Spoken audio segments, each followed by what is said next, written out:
Hi friends, welcome back to అక్కా చెల్లి ఒక్క కూతురు. వేసవకాలం వస్తే మామిడికాయలు వస్తాయి. ఈ మామిడికాయలతో మనం పచ్చడి చేసుకుంటాం, పప్పులోకి వేసుకుంటాం, పులిహోర చేసుకుంటాం కదా. మరి ఈ మామిడికాయల్ని సంవత్సరం అంతా వాడుకోవాలంటే వాటిని నిల్వ ఉంచుకోవాలి. వాటిని ఎలా నిల్వ ఉంచుకోవాలో చూద్దామా అండి.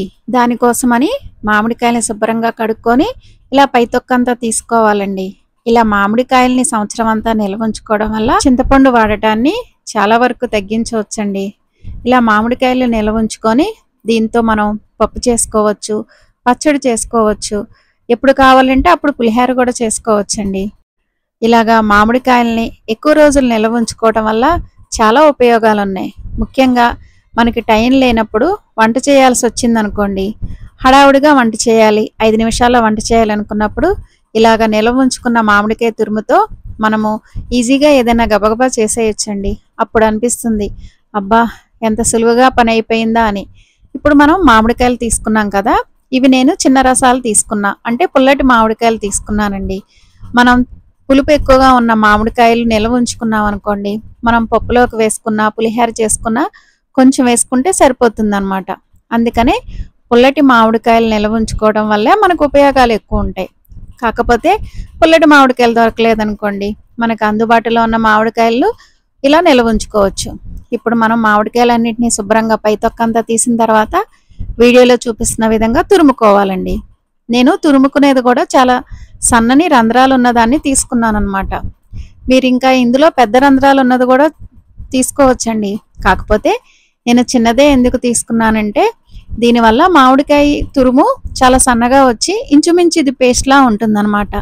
ఇలా పేస్ట్లా ఉన్నదాన్ని ఉంచుకోవడం వల్ల మనకు ఈజీగా పప్పులో వేసుకున్నప్పుడు కానీ, పులిహోర చేసుకున్నప్పుడు కానీ కలిసిపోతుంది అనమాట. అందుకనే ఇదే కాకుండా ఇలా సన్నగా తురుముకోవడం వల్ల ఇది తొందరగా ఎండిపోతుంది కదండి. దానికోసమని ఇలాగ సన్నని రంధ్రాలు ఉన్న దాంతో తురుముకున్నాను. మీకు దీంతో ఇబ్బందిగా ఉంటే పెద్ద రంధ్రాలు ఉన్న దాంతో తురుముకోండి. ఇలాగా మామిడికాయలన్నింటినీ తురుముకున్నాం కదండి. ఈ తురుముని 2 రకాలుగా ఎలా నిల్వ ఉంచుకోవచ్చో చూపిస్తాను. ముందు మొదటి రకంలో కొంచెం తురుము తీసుకున్నాను అనమాట, అంటే సగం తీసుకున్నాను.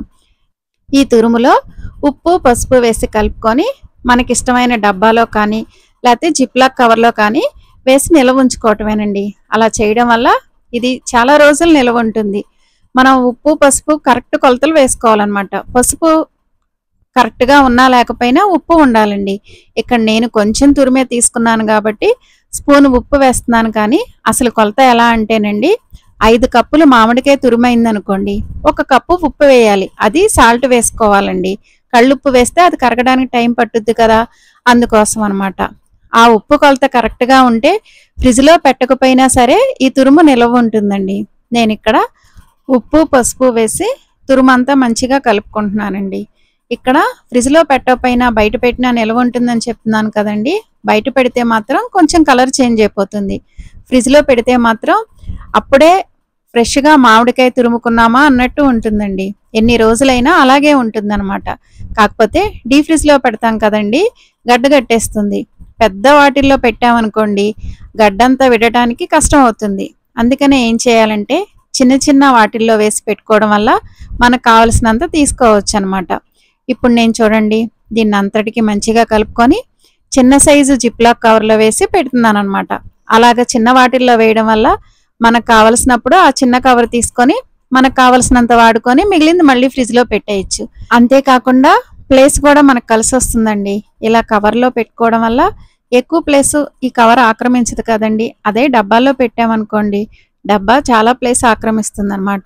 ఇవన్నీ కాదండి, మన వీలుని బట్టి మనం డీ ఫ్రిడ్జ్లో ఈ తురుముని నిల్వ ఉంచుకుందామా మనకి కావలసినప్పుడు. అంటే రేపు మనం తురుముతో వంట చేయాలనుకున్నప్పుడు ఈ రోజే మనం దేనిలో నిల్వ ఉంచుకున్నామో దాన్ని తీసి మామూలు ఫ్రిడ్జ్లో పెట్టుకున్నాం అనుకోండి, ఆ ఐస్లా ఫామ్ అయిన తురుము ఈజీగా వస్తుందన్నమాట.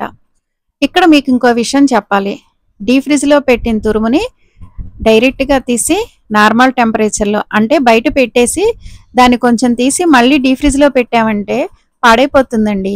ఒకేసారి ఎక్కువ తురుముని డీ ఫ్రిడ్జ్లో నుండి తీసి మామూలు రూమ్ టెంపరేచర్లో పెడితే అది నిల్వ ఉండటం కష్టం అనమాట. అందుకే మనం వాడుకోవాలనుకునే ముందు కొంచెంసేపు ముందన్నా తీసి దాన్ని మామూలు ఫ్రిడ్జ్లో పెట్టుకోవాలి. ఇప్పుడు మీరు వీడియోలో చూస్తున్నారు కదా, అలాగా ఎన్ని కవర్లు కావాలంటే అన్ని కవర్లలో మామిడికాయ తురుమును వేసుకొని ఫ్రిడ్జ్లో పెట్టుకొని ఎన్ని రోజులైనా వాడుకోవచ్చండి. కాకపోతే దీన్ని వాడేటప్పుడు ఉప్పు చూసుకొని వేసుకోవాలండి. ఆల్రెడీ తురుములో ఉప్పు వేసాం కదండి.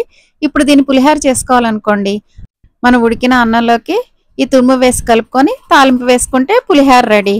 ఇప్పుడు ఒక విధంగా ఇది ఎలా నిల్వ ఉంచుకోవాలో చెప్పాను కదండి. 2 విధాలుగా చెప్తానని చెప్పాను కదా. వేరే విధానంలోనేమో మిగిలిన తురుమును తీసుకొని ఇలా కవర్ మీద పల్చగా ఎండబెట్టుకోవాలి. ఇలాగా ఎండబెట్టుకున్న తురుముని పొడి చేసుకుంటే ఆ పొడి సంవత్సరం అంతా నిల్వ ఉంటుందన్నమాట. ఈ పొడిని కూడా పుల్లటి మామిడికాయలతో చేసుకుంటేనే పొడి కూడా పుల్లగా ఉంటుందండి. అది తక్కువ వేసుకున్నా సరిపోతుందన్నమాట. ఇప్పుడు మీరు వీడియోలో చూస్తున్నది 2 రోజులు ఎండబెట్టిన మామిడికాయ తురుమండి. ఇప్పుడు దీన్ని కవర్ నుండి తీసి వేరే ప్లేట్లో వేసుకొని ఇంకొక 2 రోజులు ఎండబెట్టుకోవాలి. తురుముని మంచిగా ఎండబెట్టుకోవాలి. ఎన్ని రోజులు అని ఏమీ లేదండి, ఎండను బట్టి అనమాట. ఎండ బాగా ఉంటే ఒక 5 రోజుల్లోనే బాగా ఎండిపోతుంది. ఎండ మంచిగా లేదనుకోండి, ఇంకొక 2 రోజులు ఎక్కువ ఎండబెట్టాల్సి ఉంటుంది. అంతే తేడా అండి. ఇక్కడ పొడిని మామిడికాయ ముక్కలను ఎండబెట్టుకోవడం కూడా పొడి చేసుకోవచ్చండి. అలా ముక్కలు ఎండబెట్టాలంటే ఎక్కువ టైం పడుతుంది. మిక్సీలో వేసినప్పుడు కూడా మిక్సీ కూడా పాడైపోతుందని అలా చేయట్లేదనమాట. మీకు ఇలా కుదరకపోతే ముక్కలు ఎండబెట్టుకోనన్నా పొడిగొట్టుకోవచ్చు. ఇలా తురుముకొని ఎండబెట్టుకుంటే ఈజీగా ఎండిపోతుంది. మిక్సీలో వేసుకున్నప్పుడు కూడా ఈజీగా పొడైపోతుంది కదా అని ఇలా తురుముకొని ఎండబెడుతున్నాం. మీకు ఇంకో విషయం కూడా చెప్పలేదండి. మామిడికాయ తురుముని నిల్వ ఉంచుకోవడంలో డైరెక్ట్గా తురుముకొని ఫ్రిడ్జ్లో పెట్టమని చెప్పాను కదండి. ఆ ప్లేస్లో మామిడికాయ ముక్కల్లో ఉప్పు పసుపు వేసి కూడా నిల్వ ఉంచుకోవచ్చు అనమాట. అలా ఉన్నా నిల్వ ఉంటుందండి. ఇప్పుడు మనం ఇలా ఎండిన తురుము అంతటిని మిక్సీ జార్లో వేసుకొని మెత్తగా పొడిగొట్టుకోవడమే. దీన్నైతే ఫ్రిడ్జ్లో కూడా పెట్టాల్సిన పని లేదండి. ఈ పొడిని బయట ఉంచుకున్నా సరిపోతుంది. ఈ పొడి కొట్టుకొని దీన్ని మనం పప్పులో వేసుకోవచ్చు. ఏదన్నా కూరలో ఉప్పు ఎక్కువైందనుకోండి, దాన్ని బ్యాలెన్స్ చేయడం కోసం ఈ పొడి కొంచెం వేసుకోవచ్చు. ఇదే కాదండి, రసం పెట్టుకోవచ్చు, పప్పుచారు పెట్టుకోవచ్చు, ఏదైనా చేసుకోవచ్చు అనమాట. ఈ పొడి ఒక్కటి రెడీగా ఉంటే మనకు కావాల్సినట్టు దీన్ని వాడుకోవచ్చండి. మా వీడియోస్ ఎలా ఉన్నాయండి? నచ్చితే లైక్ చేయండి. మా ఛానల్ చూస్తూ ఇప్పటివరకు సబ్స్క్రైబ్ చేసుకోకపోతే సబ్స్క్రైబ్ చేసుకోండి. Thanks for watching.